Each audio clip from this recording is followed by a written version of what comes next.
Olá, da última vez que falamos, o assunto era o paciente. Hoje nós queremos falar do acompanhante, sempre com aquela ideia de facilitar o atendimento, seja para o médico, seja para o paciente, no sentido de otimizar o atendimento. O que eu vou falar hoje não é válido, presta atenção, não é válido para crianças menores, crianças em geral, não é válido para idosos que tenham dificuldade de cognição, não é válido para paciente mental.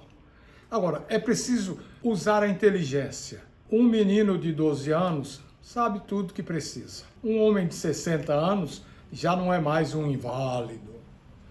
Então, é quando estas idades interferirem na agudeza intelectual da pessoa. Qual é o papel do acompanhante no atendimento? O papel do acompanhante é sumamente importante e o nome define a função. O acompanhante acompanha. O primeiro dogma para o acompanhante é deixar que o paciente fale. No caso de consultas em saúde mental, principalmente, repito, há aquelas exceções da pessoa que não está no gozo perfeito de sua saúde mental. Nesse caso, o acompanhante, às vezes, ele é até quem faz a consulta. Às vezes, o paciente nem comparece ao consultório. Mas vamos pensar nas coisas comuns da clínica. Paciente é que deve dar a queixa. Porque o médico não se baseia simplesmente na fala da queixa, mas como é essa fala.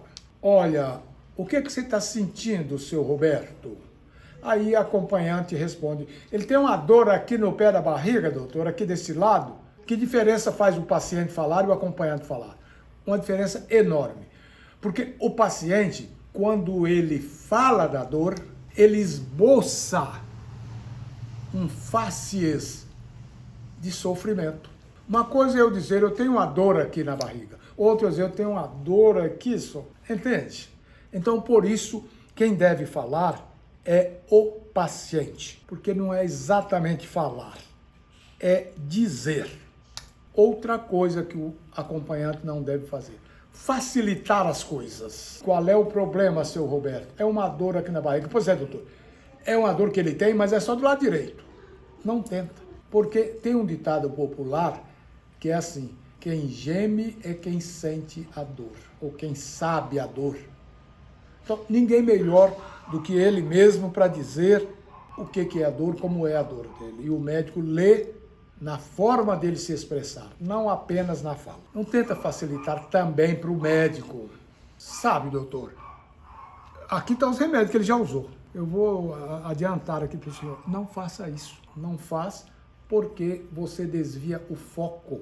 Talvez, para te agradar, um médico inexperiente acabe passando uma medicação que não é a que ele esperava, não foi aquela que ele ajustou de acordo com a visão que ele teve do quadro. Outra coisa importante, não acuse o paciente. Deixa ele contar sua história, seu problema. Ao médico cabe interpretar. E a melhor interpretação é quando o material é autêntico, é genuíno. Uma vez eu estava atendendo e entrou no consultório, um homem maduro de seus 40 anos, acompanhada da mãe. Ela foi entrando e falando, doutor, eu vim porque ele é muito mentiroso, ele não vai lhe falar a verdade.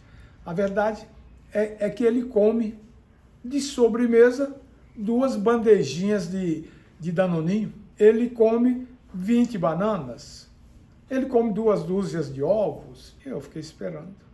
Ela acabou de falar. O que me restava era dizer, agora eu quero sua opinião, porque eu vou ter que examinar. Aí eu teria que examiná-la. Entendeu?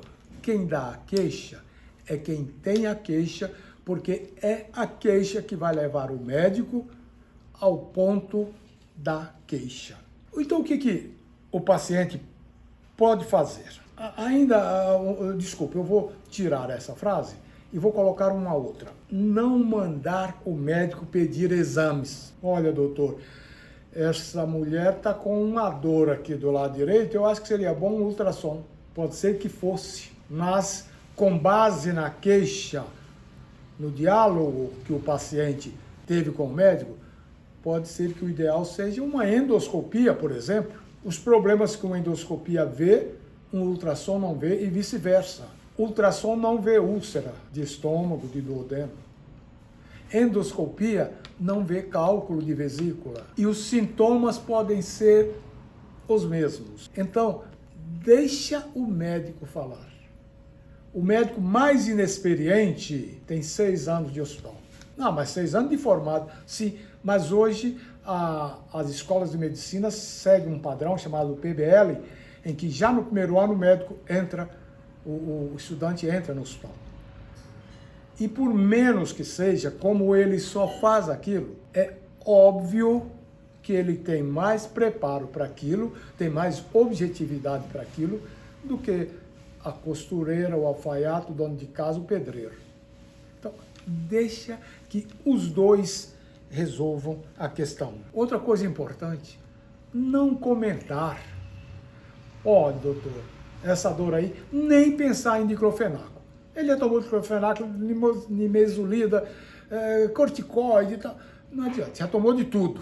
Tem gente que diz assim, tem gente que diz, ele já fez todos os exames. Nunca vi ninguém que já fizesse todos os exames. Há uma infinidade de exames por fazer e a gente pede quando tem indicação. Assim que uma pessoa que tem uma dor de cabeça, cíclica de um lado da cabeça, não tem sentido eu pedir um exame de urina para ele. Então, deixa que o médico erre sozinho se tiver de errar. Mas então o acompanhante serve para quê? Como disse, serve para acompanhar. Mas ele pode carregar a pasta de exames, pode carregar a bolsa, se é uma mulher, pode ajudá-la ali na sala. Pode ajudar a arrumar a cadeira. Se a pessoa tiver uma dependência física, uma dificuldade de deambulação, claro, pode dar a mão, pode alcançar a bengala onde estiver, ou o andador, pode ajudar a colocar na cadeira de roda e deve. E no caso do acompanhante de paciente internado, é importante que ele ajude ou mesmo que dê o banho no paciente, porque ele é mais íntimo do paciente. É importante que, pelo mesmo motivo, que ele dê na boca o alimento, se o paciente precisa, a água, escove os dentes, para adiantar o serviço.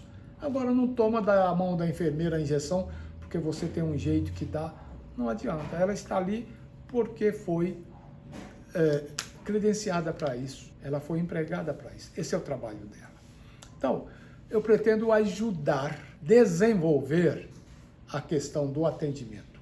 Repito, um dos motivos é que a maioria dos atendimentos é pela via pública, é pelo SUS. E os médicos do SUS têm muito paciente para atender. Se ele tiver de atender os dois, o paciente e o acompanhante, piora para os outros. Vai acumulando o atraso. Um abraço, até a próxima.